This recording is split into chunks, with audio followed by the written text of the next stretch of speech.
ఎన్నికలు మాత్రమే. ప్రస్తుతం నా ఎన్నికల గురించి ఆలోచించకండి, నా రాజీనామా గురించి ఆలోచించకండి. ఏదో రాస్తా అంటారు, ఏదో చేస్తా అంటారు, దాన్ని చూసుకుందాం తర్వాత. నేను రాజీనామా చేయడం లేదు.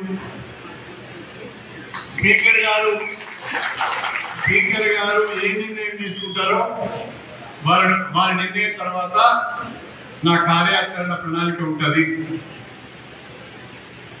ఏ నిర్ణయమైనా నియోజకవర్గ ప్రజల ఆశీర్వాదం ఉన్నది, మీ అందరి సహకారం ఉన్నది. ఏ నిర్ణయమైనా నియోజకవర్గ ప్రజల ఆశీర్వాదం ఉన్నది, మీ అందరి సహకారం ఉన్నది. ఇద్దరు ముగ్గురు మాట్లాడుతూ చెప్తున్నారు, సార్కి 73 ఏళ్ళు వచ్చినాయి, 74 ఏళ్ళు వచ్చినాయి. 2 నడవండి ఉన్నాడు. నాతో సమానంగా పనిచేయలేకపోతాను, నా బాధ కదా. ఈ ఏజ్లో నేను రోజు 3 కార్యక్రమాలు చేస్తున్నాను, తిరుగుతూనే ఉన్నాను. మరి మీరు వస్తలేరు. అంటే పని చేయాలనే తపన ఉండాలి, సంకల్పం ఉండాలి, అవకాశం వచ్చింది నిరూపించుకోవాలి అనేది కసి ఉండాలి.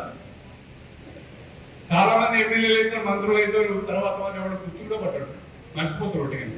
వైజాగ్లో ఫ్లైట్ దిగినా, తిరుపతిలో ఫ్లైట్ దిగినా, ఢిల్లీలో ఫ్లైట్ దిగినా, సార్ నమస్కారం సార్, మీరు మీ అభిమానులు సార్, మీరు వస్తున్నారు. That is Kadiyam. నిజాయితీగా పనిచేయడమే తెలుసు, అవినీతి అక్రమాలు తెలియదు, ఎవరిని మోసం చేయడం అంతకన్నా తెలియదు. నచ్చకపోతే ముఖం మీదనే చెప్తాను, నీ పనితీరు బాగాలేదు, నీ వ్యవహార శైలి బాగాలేదు, నీ ఊళ్ళో నీకు పొరపడదు, ఏది అని కూడా చెప్తాను. దానికి మీరు సిద్ధంగా ఉంటారు. కష్టపడి పని చేస్తే, ప్రజలు ఆదరిస్తే, ఆ అబ్జర్వ్ మీ పనితీరు కూడా అబ్జర్వ్ చేస్తుంటారు. మీరు నిజంగానే పని చేస్తారా, డ్రామాలు చేస్తారా, ఏదో మీద చేసి కింది నుంచి ఏదైనా పొక్క పొడుస్తారా, ఏదైనా బోలెంగా వస్తారా అనేది కూడా తెలుసుకుంటారు. ఇవన్నీ కూడా చాలా క్షుణ్ణంగా పరిశీలించడం జరుగుతుంది. కాబట్టి మనందరం కూడా మన నియోజకవర్గాన్ని అభివృద్ధి దిశలో ముందుకు తీసుకుపోవాలంటే స్థానిక సంస్థల ఎన్నికలలో కూడా బ్రహ్మాండమైన మెజార్టీతో మనం గెలవాలి. గెలిస్తే కొత్త ఉత్సాహం, కొత్త ఊపు వస్తుంది. ఆ ఊపుతోని, ఆ ఉత్సాహంతో మరింత పనిచేసుకోవడానికి అవకాశం ఉంటుంది. కాబట్టి మండల కమిటీ రేపటి నుంచే మీ యొక్క ప్రయోగం, మీ యొక్క ఎక్సర్సైజ్ ప్రారంభించాలి.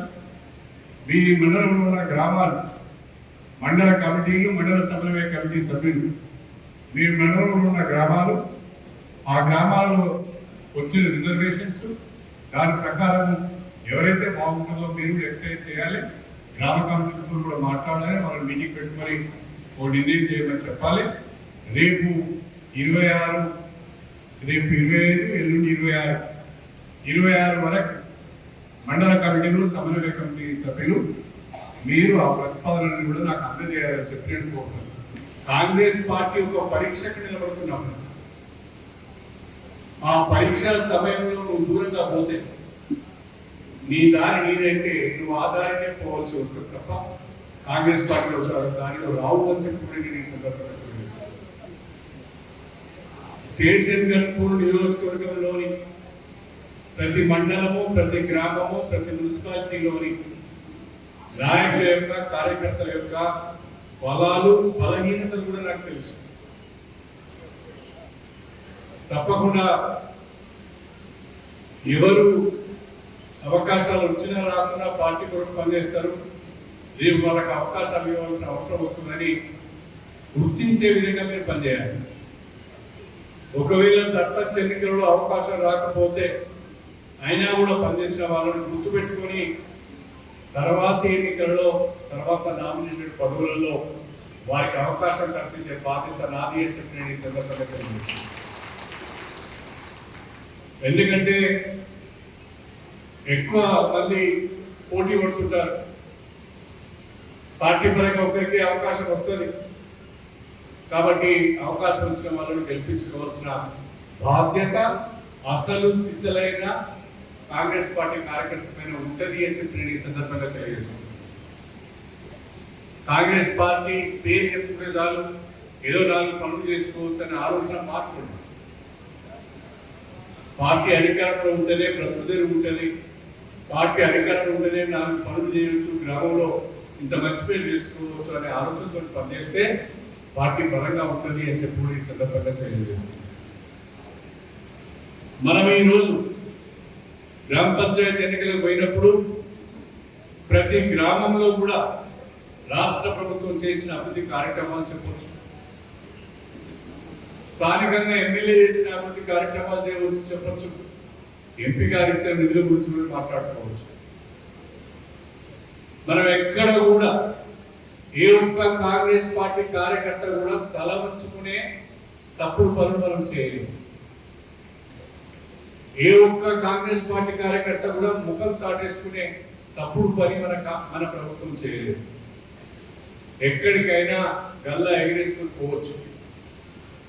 నేను ఒక మాట చెప్తున్నాను, ఇవాళ గ్రామ స్థాయిలో గ్రామ కమిటీలు కూర్చొని అభ్యర్థిని ఎంపిక చేస్తే వారే పార్టీ అభ్యర్థి, వారే నా అభ్యర్థి అని చెప్తున్నాను.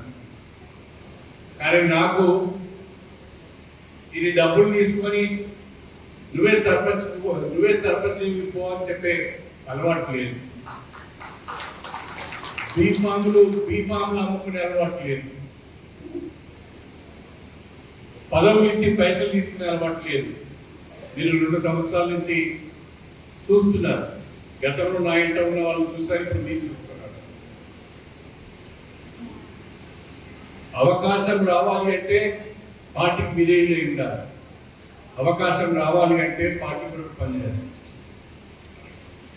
దయచేసి దాన్ని గుర్తుపెట్టుకోవాల్సిందిగా నేను మీ అందరికీ కూడా విజ్ఞప్తి చేస్తున్నాను. ఫలానా గ్రామంలో ఫలానా వ్యక్తికి మీరు సర్పంచ్ అవకాశం ఇవ్వండి అని చెప్పి నేను ఏ గ్రామానికి కూడా ఫోన్ చేసి చెప్పను.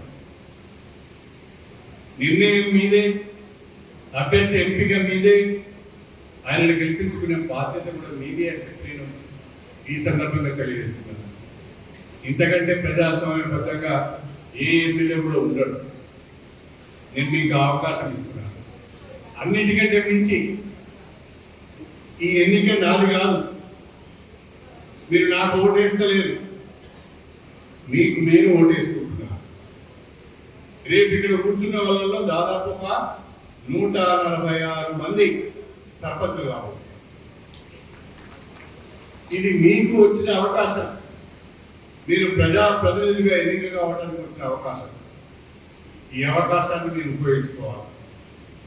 ఉపయోగించుకొని గ్రామాల అభివృద్ధికి, నియోజకవర్గ అభివృద్ధికి ముందుకు రావాలి. మీరందరూ కూడా భాగస్వాములు కావాలని నేను కోరుతున్నాను.